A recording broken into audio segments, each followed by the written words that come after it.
The quiet panic scroll. It usually starts small. Just a thumb. Moving up. Again. And again. Your neck bends forward without you noticing. Your shoulders creep up. Your jaw tightens. You tell yourself it's a break. 5 minutes. 10 at most. Then you see it. Someone younger than you announcing a promotion. Someone you went to school with buying a house. Someone who'd finally figured it out and is now teaching others how to do the same. Your stomach drops, but not all at once. It's a slow sink. Like missing a step on the stairs and your body hasn't caught up yet. And suddenly, you're not just scrolling anymore. You're measuring. Your timeline against theirs. Your energy against their highlight reel. Your messy, unfinished life against their perfectly framed moment. Time slips. The room feels quieter.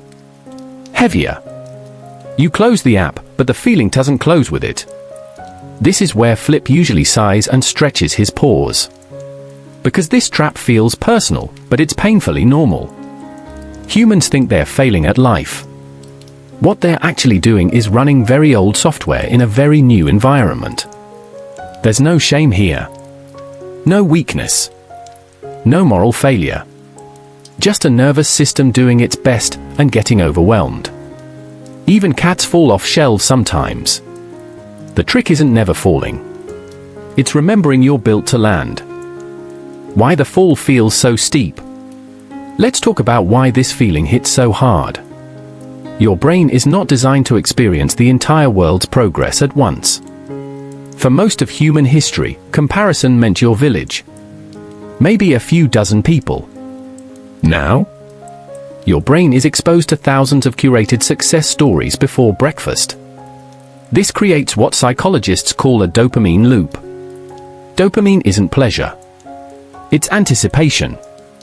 It's the chemical that says, pay attention. This might matter. Social platforms run on variable rewards. Sometimes you see something boring. Sometimes you see something that punches you right in the chest. Your brain learns to keep scrolling because the next swipe might explain what you're doing wrong with your life. But here's the twist.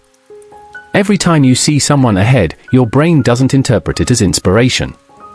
It interprets it as a status threat. Evolutionary speaking, falling behind the group used to be dangerous. Less food. Less safety. Less belonging. So your nervous system reacts fast. Heart rate up. Muscles tense. Focus narrows. This is why the thought I'm behind doesn't feel abstract. It feels urgent. Physical. Almost shameful. Add executive dysfunction to the mix, and things get worse. When you're stressed, the part of your brain responsible for planning and long-term thinking goes offline. You don't make strategic decisions. You freeze. Or you scroll. Or you avoid. Flip likes to think of it as trying to plan a graceful landing while already mid-fall and panicking about your whiskers.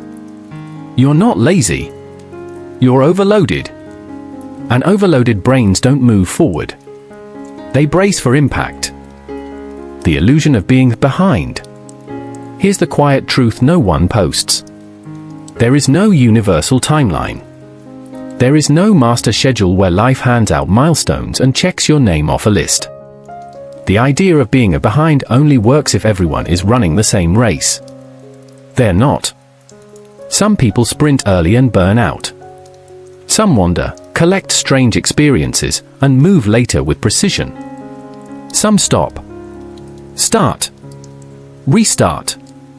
Completely change direction. You're comparing your internal state to someone else's external moment. That's not comparison.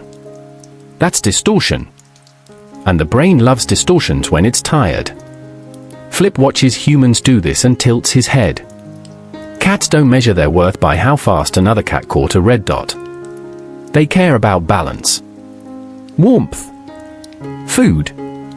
And whether the landing feels solid. The moment you realize this is the moment the fall slows down. Because the problem was never that you're behind. The problem is that you've been measuring progress using someone else's ruler. The mid-air twist. This is where most advice goes wrong. It says, try harder. Be disciplined. Just stop comparing. That's like telling someone mid-fall to flap their arms better.